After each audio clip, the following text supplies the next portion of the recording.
Jenny dan Winda, tiga sekawan yang saat itu duduk di bangku kelas 3 SMA. Pertemanan mereka sudah terjalin sejak masih duduk di kelas 1. Jadi, sudah 2 tahun mereka bersahabat. Persahabatan mereka bahkan sudah diketahui keluarga masing-masing. Persahabatan mereka pun semakin erat tatkala aplikasi TikTok mulai merajai dunia maya. Semua orang dari berbagai kalangan, tua muda, seakan-akan berlomba-lomba menunjukkan eksistensi mereka di aplikasi tersebut. Mulai dari menunjukkan bakat joget, menyanyi, memasak, membuat gimmick-gimmick lucu, bahkan sempat heboh dengan aktivitas jual beli. Demikian juga dengan Donna, Jenny, dan Winda. Karena mereka bertiga senang dengan yang namanya menari, maka mereka pun sering membuat video joget bersama-sama. Aktivitas tersebut mereka lakukan di mana saja, kadang di rumah, di sekolah, bahkan di tempat umum. Pokoknya di mana mereka ingin membuat video, detik itu juga mereka akan membuatnya. Dan mereka tidak mempedulikan mereka ada di mana. Dengan kata lain, mereka pede-pede aja berjoget dimanapun itu, walaupun saat itu kondisinya sedang ramai orang. Ketika mengetahui followers mereka mulai ramai, mereka semakin bersemangat untuk membuat video menari yang jauh lebih unik. Mereka bahkan pernah menari di pinggir jalan. Dan karena ulahnya tersebut, mereka sempat dimarahi oleh seorang pejalan kaki yang merasa terganggu dengan aksi mereka.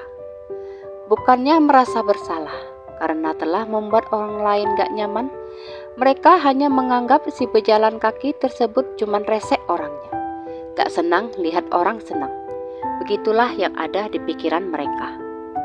Suatu saat ketika sedang bermain-main di rumah Jenny, mereka bertiga mulai dilanda rasa bosan.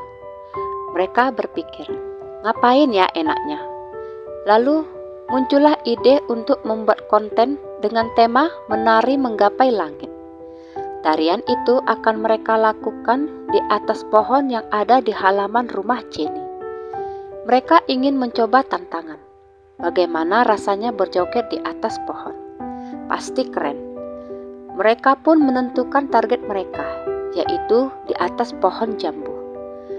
Donna mulai memasang tripod, lalu mengarahkan HP-nya menghadap titik di mana mereka akan beraksi.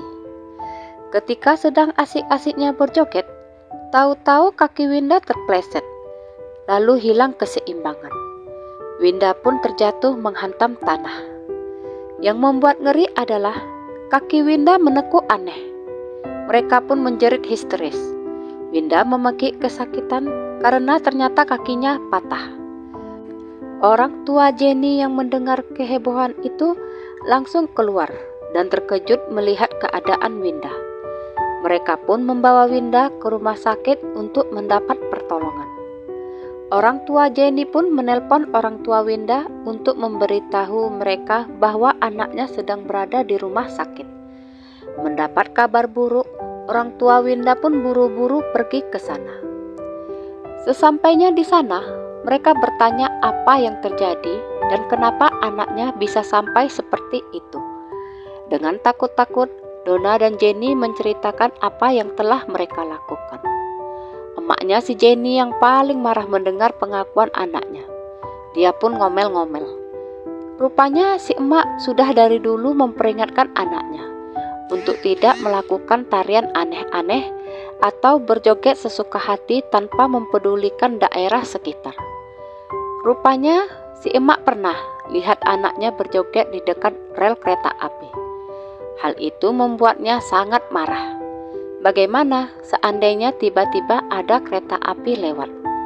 Maksud si emak, kalau tetap mau joget juga, lakukan ajalah di rumah. Donna dan Jenny hanya bisa nangis, menyesali perbuatan mereka. Fenomena TikTok. Saya pribadi tidak pernah menganggap TikTok itu buruk. Aplikasi tersebut akan sangat berguna apabila digunakan dengan bijak.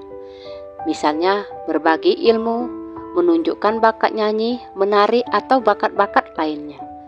Tapi yang jadi masalah adalah ketika konten yang dibuat malah dilakukan di tempat-tempat yang tidak aman dan mengundang bahaya. Seperti ada kasus anak laki-laki yang tersengat listrik. Gara-gara ingin terkenal, ia pun ingin menunjukkan ke orang-orang kalau ia bisa membuat konten sambil memanjat tiang listrik. Tanpa menyadari ada sebuah kabel yang kulitnya sedikit terkelupas. Bukannya berhasil membuat konten yang akan membuatnya terkenal, si anak malah harus tersengat listrik berkekuatan tinggi, hingga akhirnya meregang nyawa. Kasus lainnya, yaitu anak gadis yang menari TikTok di jalan raya. Ketika lampu merah menyala, ia pun berjoget di hadapan para pengendara kendaraan dengan pedenya. Ia berjoget sampai tak sadar warna lampu sudah berganti menjadi hijau. Para pengendara membunyikan klakson untuk menyuruh si gadis berhenti menari. Begitu si gadis sadar, ia buru-buru ke tepi jalan. Tapi naas, tubuhnya tersenggol pengendara sepeda motor yang sedang melaju. Ia pun tertabrak, tapi beruntung ia masih bisa selamat. Atau kasus lainnya, di mana sekumpulan remaja menari di pinggir tebing, yang berbuntut tergelincirnya salah satu dari mereka ke dasar jurang, hingga maut pun merenggutnya. Dari kasus-kasus yang saya sebutkan tadi, apakah ketenaran sepadan dengan harga satu buah nyawa? Silahkan Anda jawab sendiri. Sekian kisah saya kali ini, sampai jumpa di kisah selanjutnya.